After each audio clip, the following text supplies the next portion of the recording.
Peace can feel strange when pressure has been home for too long. Not because peace is bad, not because calm is wrong, but because the body may not recognize quiet as safety yet. Sometimes quiet feels like something is missing. Sometimes peace feels boring. Sometimes calm feels suspicious. And sometimes good relationships feel too easy. Sometimes a drama-free season makes a person restless. They start looking for noise, not consciously, but somehow. One message, one argument, one old contact, one unnecessary worry, one problem to solve, one emotional fire to enter, and before long, the peace has become busy again. Welcome to Inside the Design by Innocent Minds. In episode 18, we looked at the hidden cost of performing strength. We saw that some people are praised for a version of themselves that is quietly exhausting them. Today in episode 19, we're looking at something subtle. When peace feels too quiet. This one is delicate because many people say they want peace. They pray for peace, they post about peace, they tell their friends, I just want peace. But when peace comes, their system does not always know what to do with it. Peace enters, then restlessness starts. The phone starts to feel too quiet, relationships feel too calm, the new environment feels too stable, the absence of conflict feels unfamiliar, and the body starts scanning. Are we sure? What is about to happen? Why is nobody shouting? Why is this person not confusing us? Why is life not pressing our neck today? Let's not pretend. Some people are more familiar with tension than tenderness, more familiar with guessing than clarity, more familiar with noise than ease, more familiar with fighting for love than being met with steadiness. So when peace comes, it does not immediately feel like home. No, it feels like a place where the system has not yet learned the road. This is why familiar pain can sometimes feel safer than unfamiliar peace. Not better, safer. There's a difference. A person may know that an old relationship is draining, but at least they understand the rhythm. The waiting, the apology, the silence, the comeback, the confusion, the small sweetness, and then the big disappointment.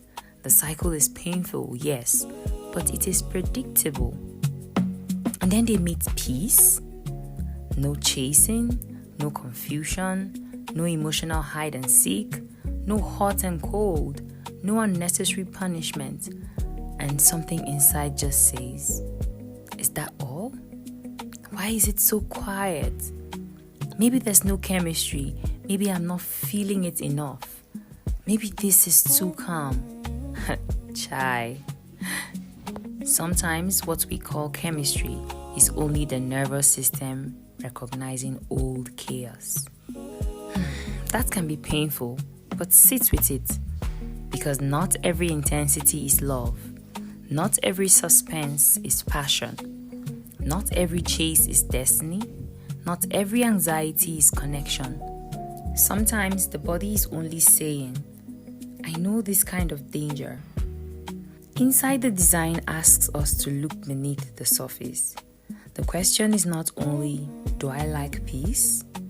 A better question is, can my system receive peace without trying to turn it into pressure? This matters beyond relationships because some people cannot enjoy a quiet season in business. Once things stabilize, they create unnecessary urgency. They enter into 10 new projects. They scatter the structure. They call busyness growth. But underneath, peace feels unproductive. Some leaders cannot allow a calm team environment.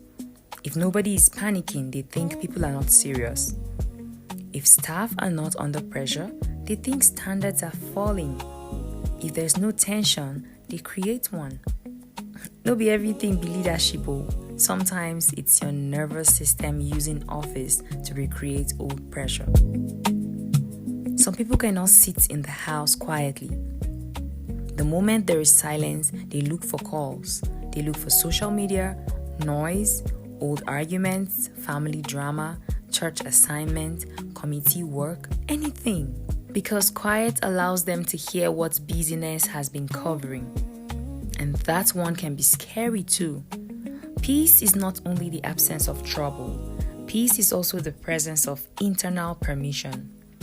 Permission to breathe, permission to not explain, permission to not chase, permission to not fix everything, permission to sit down without guilt, permission to be loved without earning every minute of it, and permission to let one calm day remain calm. For some people, that permission was never trained. Their childhood trained alertness, their family system trained performance, their school trained to fear mistakes. Their religion may have trained constant guilt instead of grounded devotion. Their workplace trained urgency.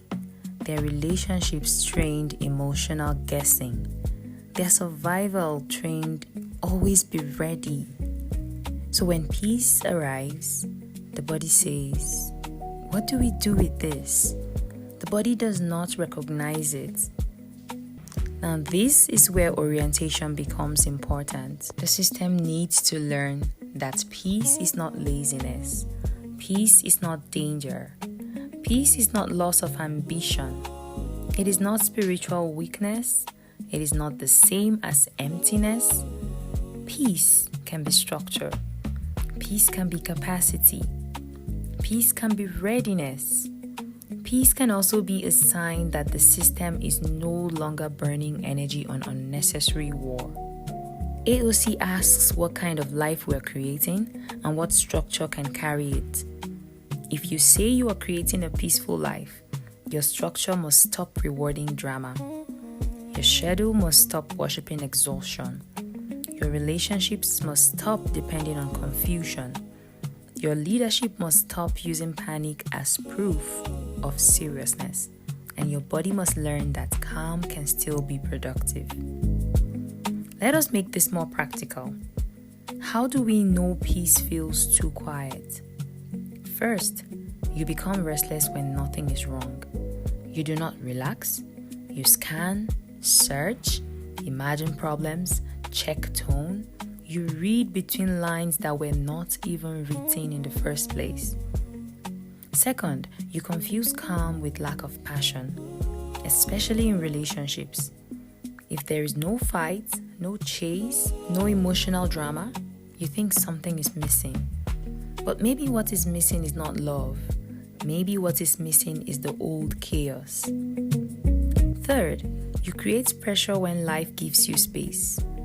You overbook, overthink, overpromise, overwork, overcheck, overplan, over everything.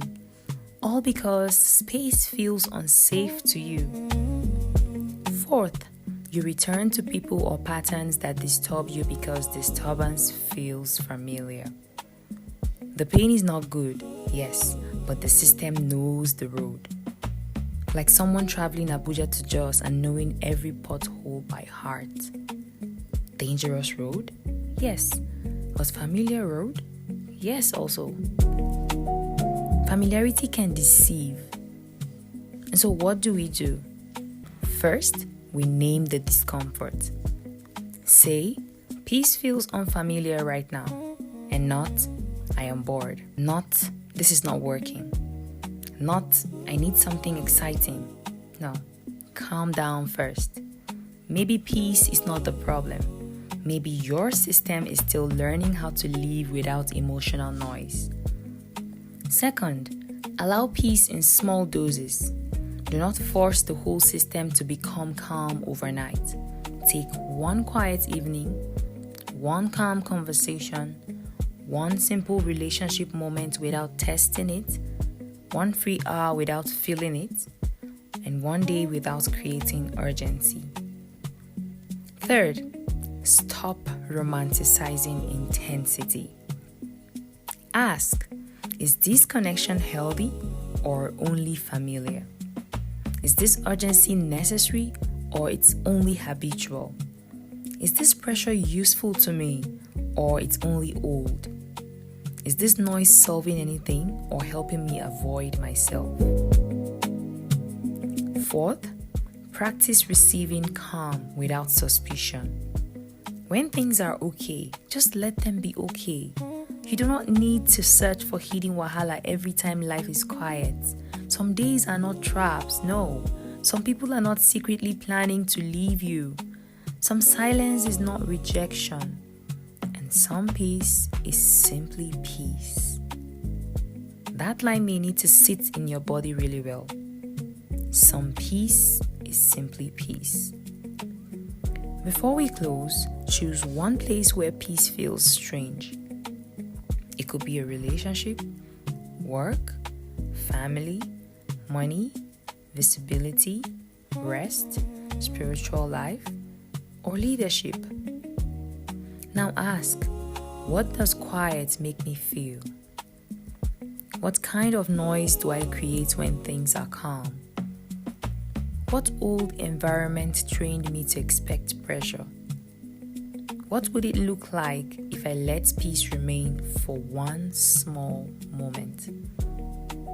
Do not rush these questions. The answers may come slowly. Peace is not always as loud when it enters. Sometimes it comes in quietly, just waiting to see whether you will chase it away. Will you? If this episode helped you to see your relationship with peace differently, share it with someone who keeps returning to noise because calm feels unfamiliar.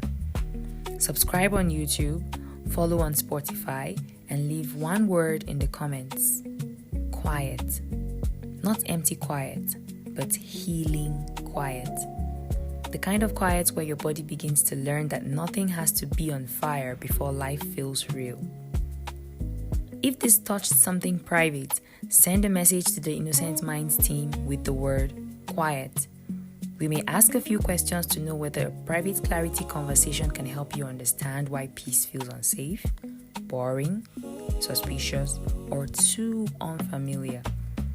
No pressure, no public exposure, just a safe place to look at the pattern. This has been Inside the Design by Innocent Minds, episode 19. When peace feels too quiet. Next, we will look at how to stop returning to what drains you. Because sometimes people do not return because the place is good. No, they return because familiar pain can still feel like home.